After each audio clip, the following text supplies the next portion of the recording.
Hello दोस्तों, मेरा नाम है नकुल कौशिक और आज का विषय है सफल कैसे हुआ जाए।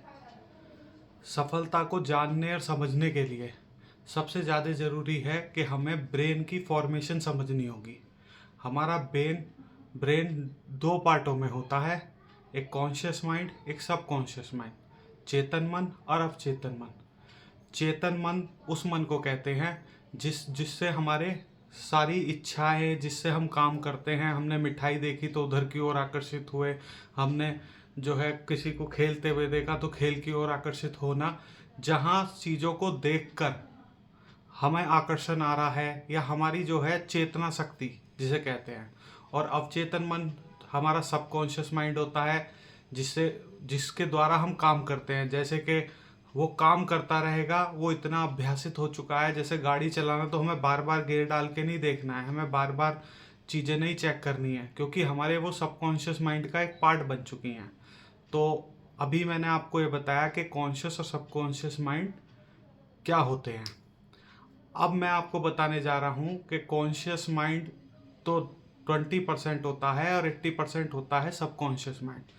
एक बार हमें कॉन्शियस माइंड से सबकॉन्शियस माइंड का इस्तेमाल करना आ गया तो आप ये मान लीजिए कि हमारी ब्रेन पावर एकदम बढ़ जाएगी।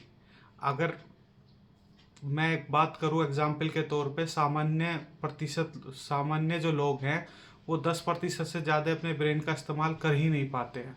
और साइंटिस्टों की बात करूँ तो लगभग 13-14% ही इस्तेमाल कर पाते हैं, इससे अधिक नहीं कर पाते। अब कॉन्शियस माइंड से सबकॉन्शियस माइंड में जाने का रास्ता जिसे हमें जानना है, जिसी से सफलता मिलेगी, उस पर बात करेंगे। लेकिन उससे पहले मेरी आप लोगों से रिक्वेस्ट है कि मेरे चैनल को लाइक करें, मेरी वीडियो को लाइक करें और चैनल को सब्सक्राइब करें। आइए अब हम उस विषय पर बात करते हैं कि कैसे चेतन मन से अवचेतन मन की तरफ जाया जा सकता है। इसे जाने के लिए सबसे महत्वपूर्ण है हमारी भावनाएं, हमारा विजुअलाइजेशन। आप किसी चीज़ को शिद्दत से महसूस करिए, उसमें ज़रा सा भी संदेह मत रखिए। जैसे कि अगर आप विद्यार्थी और आप टॉपर होना चाहते हैं तो आपको ये महसूस करना होगा कि मैं टॉपर हो जाऊं नहीं, मैं टॉपर हो चुका हूं।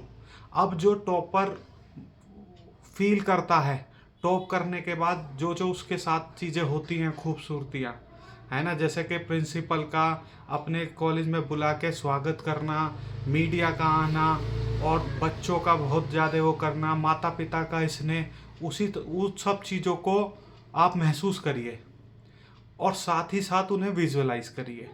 अगर आपने गलत महसूस करा तो विजुअलाइज भी गलत ही होगा।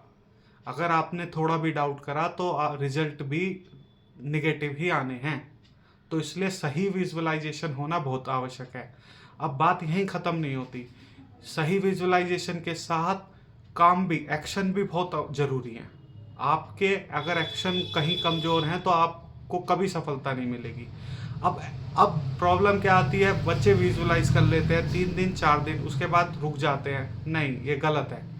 आपको इसके लिए किसी चीज़ की सहायता ले सकते हो, आप माला ले सकते हो, कुछ और चीज़ ले सकते हो। आपको विजुअलाइज सोने से पहले करना है और सुबह उठने के तुरंत बाद करना है। आपका विजुअलाइजेशन जब तक कामयाबी वास्तविकता में आपके हाथ नहीं आ जाए तब तक करना है। इससे आप में एक अलग ही तरह की ऊर्जा बनी रहेगी। यही नहीं, फिर जो एक्शन होंगे आपका खुद मन करेगा उन एक्शनों को लेने के लिए। अब उन एक्शनों को भी विजुअलाइज करना है, उन एक्शनों को भी महसूस करना है। जैसे मैं स्टूडेंट की ही बात कर रहा था, उसी बात पे आता हूँ कि स्टूडेंट है तो आपको ये महसूस करना है कि मेरे को पढ़ाई के लिए, मुझे अपने टॉपिक करने में मैं इतना वो हो चुका हूँ अभ्यस्त कि ना मुझे भूख लगती ना मुझे प्यास, मुझे कुछ नहीं दिखाई देता, मैं हर समय पढ़ता रहता हूँ। मेरे घर वाले कहते हैं अब तो रुक जा, अब रहने दे, खाना खा ले, ये कर ले, लेकिन मेरी आदत इतनी ख़राब है ना। और मेरे दोस्त, मेरे रिश्तेदार, सब लोग आते हैं, मैं किसी के लिए समय नहीं दे पाता और मेरे पे हर सवाल का जवाब होता है जो मेरी परीक्षा में पाठ्यक्रम से संबंधित है। इस तरह का विजुअलाइजेशन आपके कंसेप्ट क्लियर कराएगा, आपका पढ़ाई में मन लगाएगा और निश्चित ही आप एक दिन सफल हो जाएंगे।